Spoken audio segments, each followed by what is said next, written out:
7:01, and we are all here. Okay, guys, welcome all of you for yet another fabulous ICAF Zoom talk. And this time we have none other than Ruby Jhunjhunwala with us. She doesn't need any introduction, but I will give the platform to her. Ruby, you can introduce yourself and we will not waste any more time. Okay. To carry on with your journey. First of all, a few little things. I have a terrible throat, so I may need little breaks in between. But I decided to just go ahead and do this. And what I'm sharing with you is what I have titled From Then to Here. Literally, I'm not going to show you any processes or any techniques.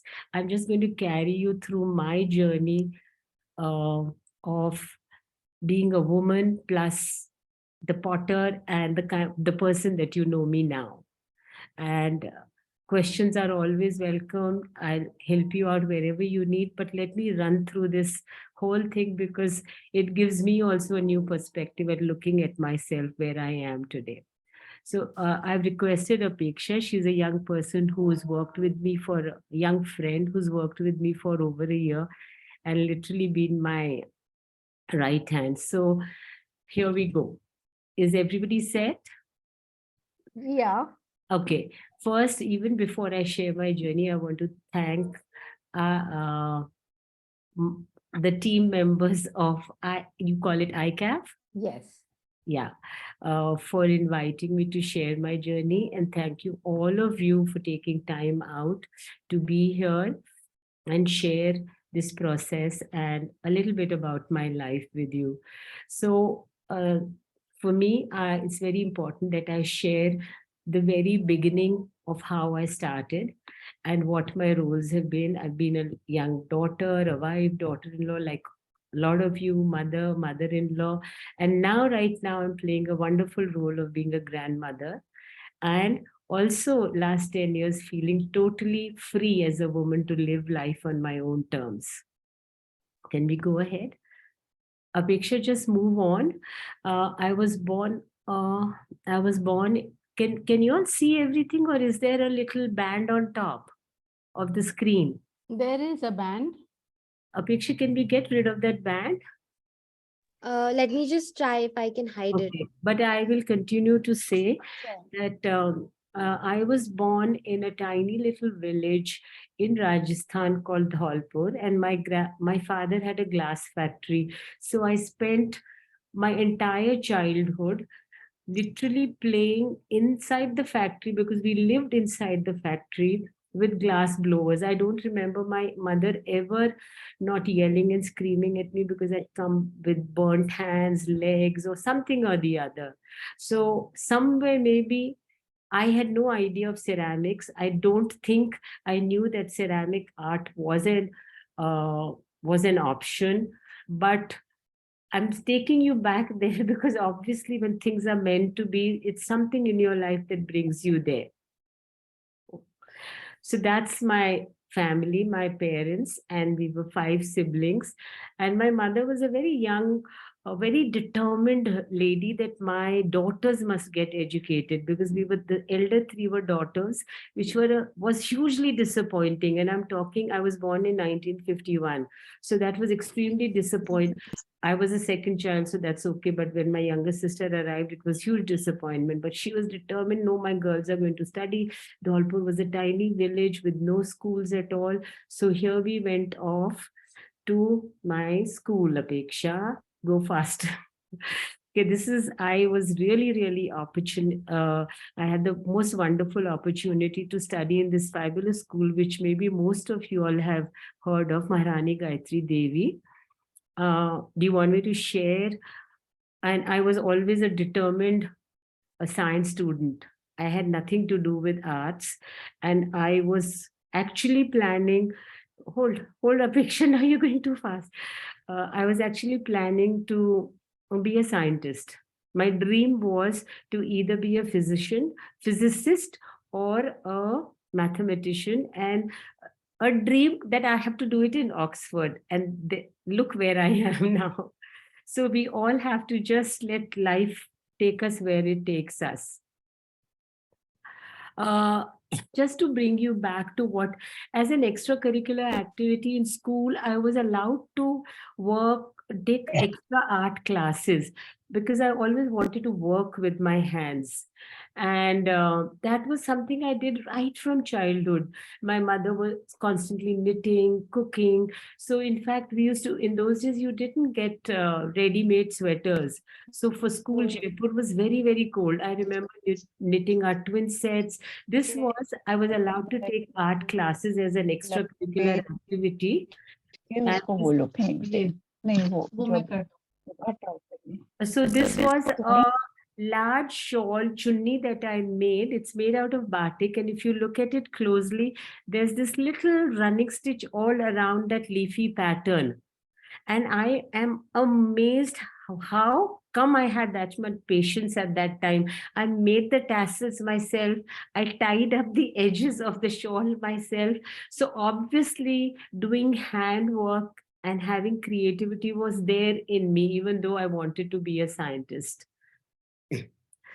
Then I had this fabulous, I've always been lucky about my teachers. I met Daniel Rhodes, and I don't have a picture of Iyengar Sab over here, Mr. Iyengar, who was a yoga exponent at that time. And I used to study yoga with him. That's where I met Daniel Rhodes. I'm sure all of you are familiar with his name. If not, please Google him. In those days, he was the person in the world of ceramics. He came to Pune and suggested that I come to America to do glass blowing as an art form, because that's the time I was in my third year of college and debating whether I wanted to really become a scientist. And he suggested, look, you have the science knowledge. Your father has a glass factory. Why don't you take glass blowing as an art form? So that was Dan Rhodes. The only proof I have that I was in connection with him is this letter of his. Therefore, it's here. Because we were not used to taking pictures. I didn't carry cameras. It was not a belief that I had that carry another camera of lens and take pictures. So this happened to be with me, and my identity card of Alfred, which proves that I was actually there. Okay. Then when I was coming back after 2 years, honestly, my 2 years in Alfred, I would say the only thing that I learned was sitting on the wheel and diligently throwing. That's what I was targeting. And making my own clay, I did. Firing the kiln, I did. But what was making my own clay? I had to look through a catalog. We were basically taught, we had a proper course on glaze making, etc. But every material used was from the catalog in America. So when I was coming back, I was really feeling a little nervous that I'll have to probably just totally give all this up. But Daniel Rhodes suggested that I go straight to Delhi Blue, and that's where I landed up. And Sardarji was there at that time, and Minnie and both Daddy Ji took me on. We didn't call him Daddy Ji, we called him Sardarji then. And I know the new other potters called him Daddy Ji. And I was there for 6 months before I got married. So I've had the opportunity of really having masters. I've trained under masters. This is a picture of me. On the left is me throwing on the kick wheel at Delhi Blue. I still have that kick wheel in my studio, and that's just me a few years ago, trying my hand once again at throwing. I've completely given up throwing now, just barely do tiny little things occasionally.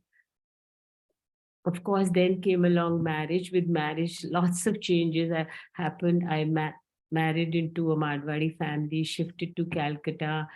And like in those days I was a typical sort of a woman, regardless the fact that I just come back from America. I needed to live a typical life.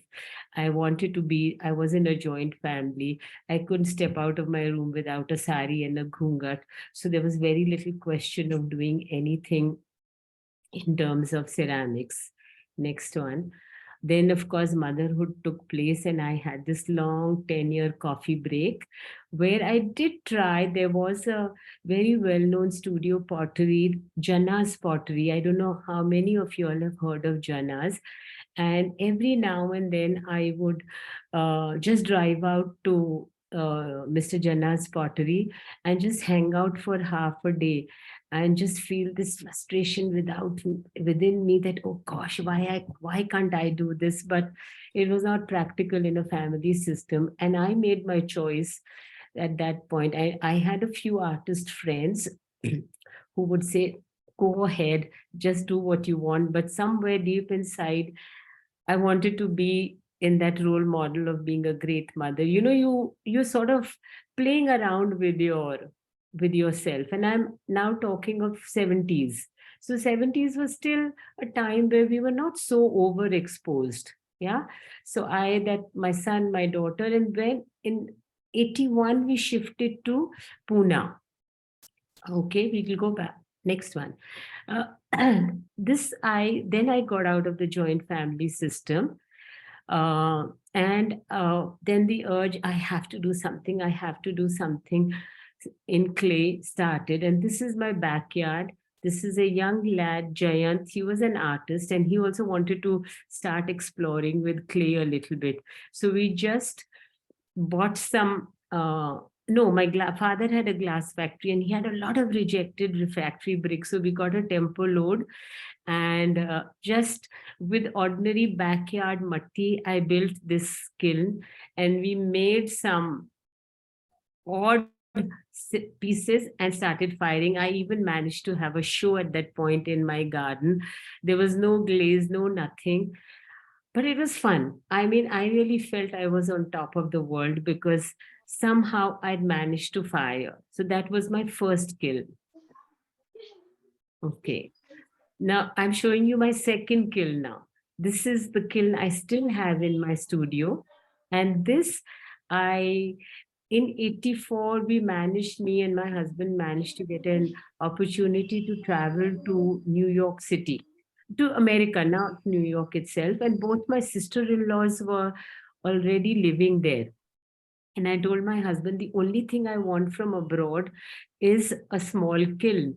See, I had seen kilns in America and I had seen what was available in India. They were quite bulky and heavy. And in my head, I was stuck that I wanted a very sleek, small kiln.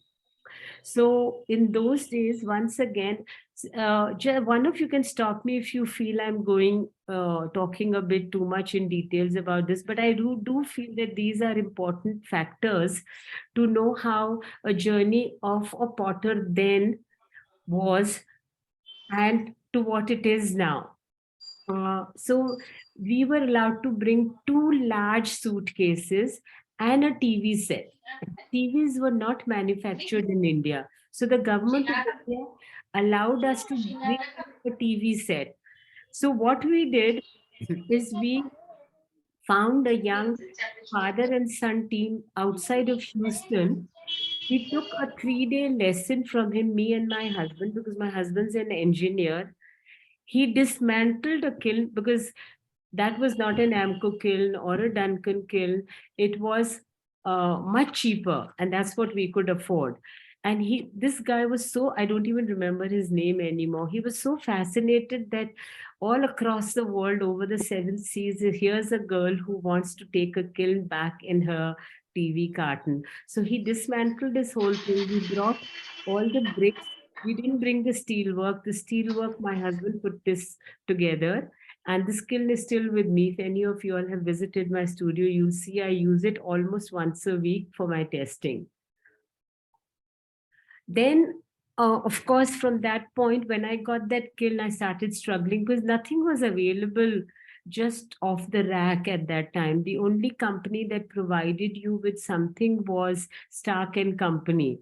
And I did get a little bit of material, but I was constantly badgering Minnie, kuch to karo, help me out, help me out. And by then we managed to buy a small plot of land. Fortunately, Kishan's business was taking off and we could afford this property. And Minnie came with Mary, and his team came and they set this fast firing Olsen kiln. It's a wood kiln. And he stayed, and we had wonderful times firing this. I had no idea how to use wood, absolutely zero. And even though I'd been to Golden Bridge once and seen the pine wood, but in Pune, you don't get pine wood. Minnie's experience was again pine wood. So here we located whatever was the firewood, which is called Subabul. And he sat through 2 firings with me. And then, of course, it went on for a whole year till I managed to get my act together. And even all these shelves and all were very tough to go get. I used to go to various ceramic factories and say, please let me look into your rejection pile. And I would pick them up and bring them. Finally, I did make a trip to Chennai to Carborundum when I had settled down a little bit, and I got a lot of I had a way of pushing myself into every factory and saying, look, I'm a potter, please help me out. And I did get a lot of support. So that's the kiln you can see. And this wood was Subabul. This also has a whole story behind it. In Pune, you could buy either you bought small quantities like in quintals, or you bought a truckload, which would come from the forest fresh. So gradually I started buying a truckload, then I had to fabricate a little cutting machine. We needed thin 1-inch thick, maximum 2-inch thick logs, which were not more than a foot, 2 foot to get the kiln to temperature. I always fired stoneware to at least go 9 and 10 at that time.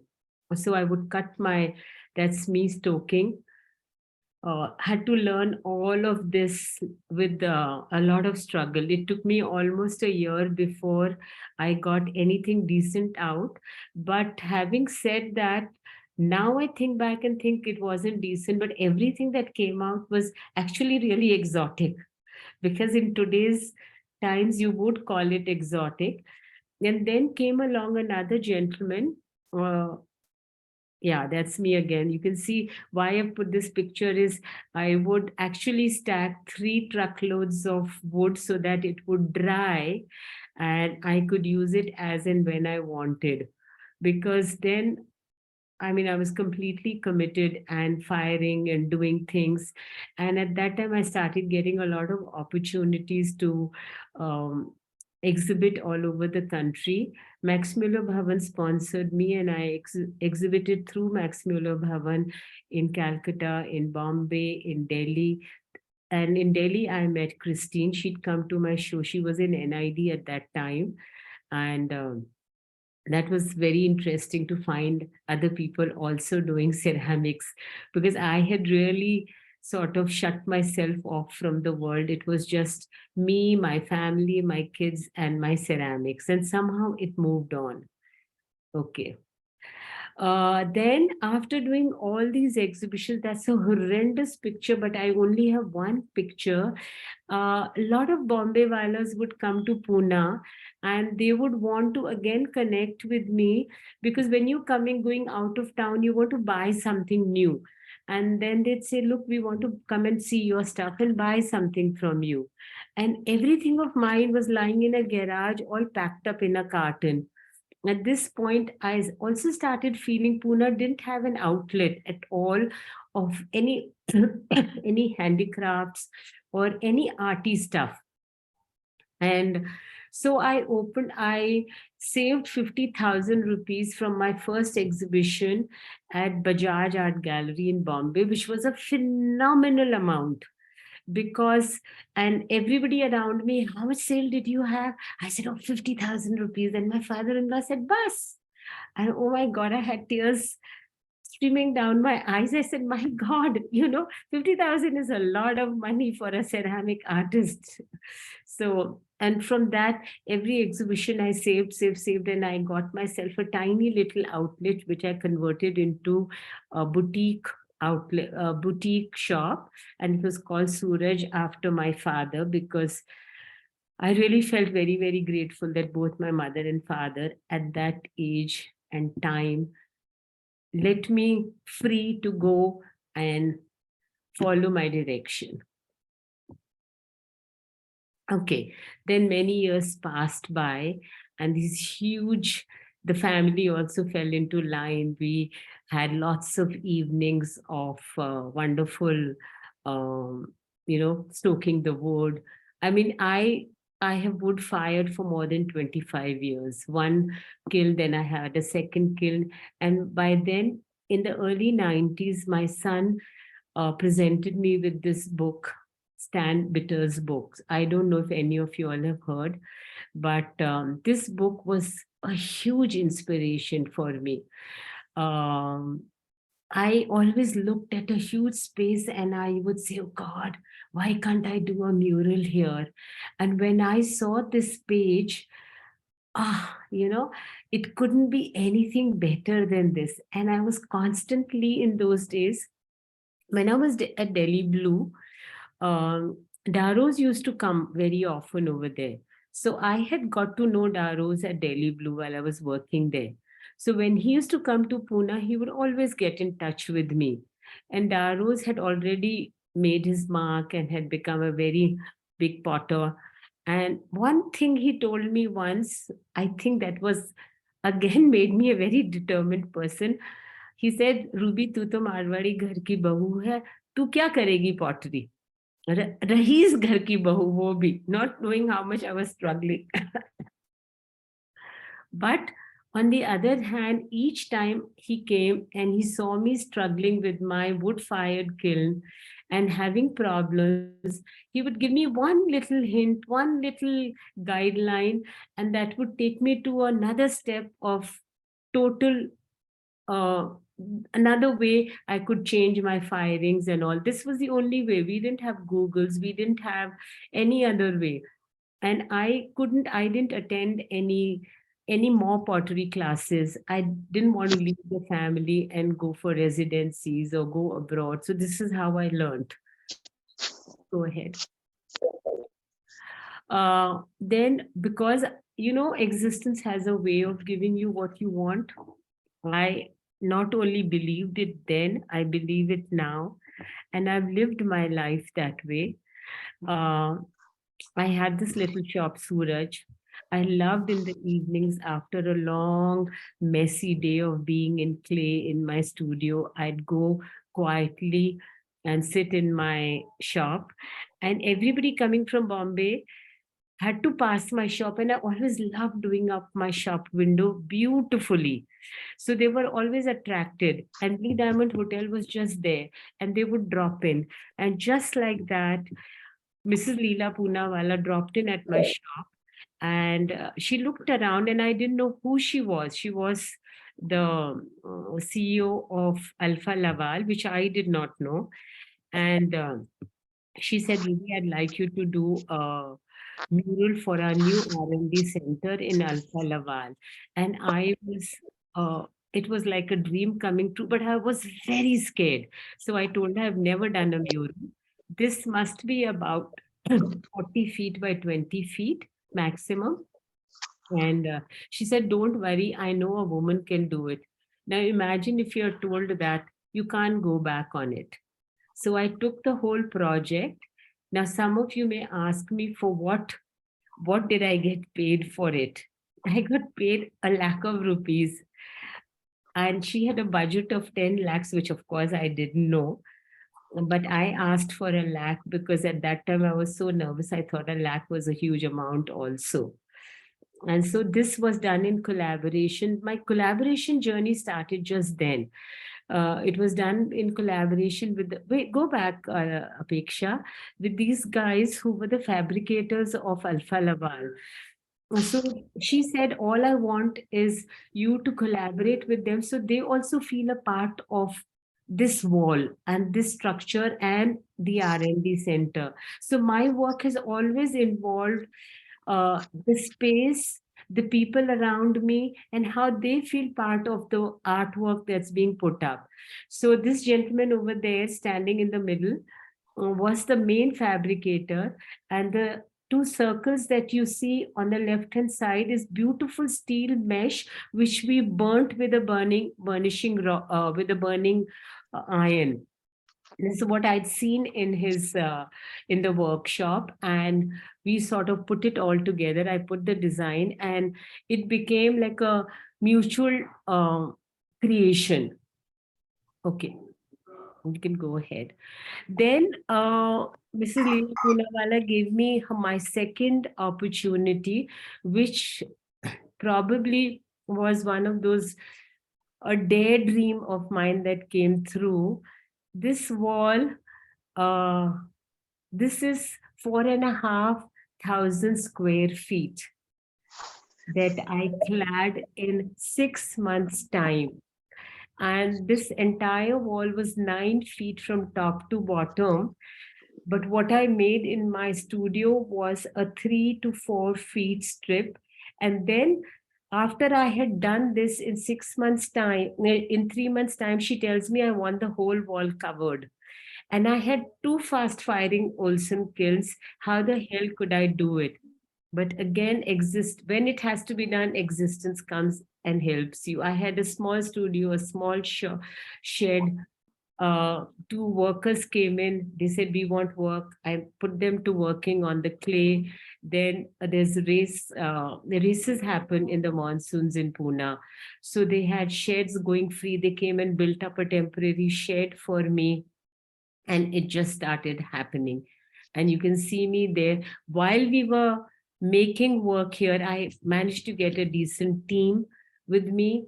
They've all been like, I had a team of 4 or 5, and by then I got into artists also to work on the modeling part. So as I was firing and glazing, I was also installing, because 6 months is a very short time to be able to do that. And this site was almost 2 hours away from Pune. That's another one.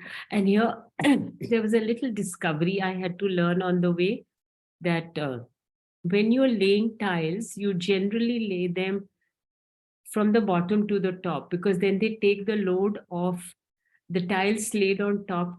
Their load is taken by the bottom tile.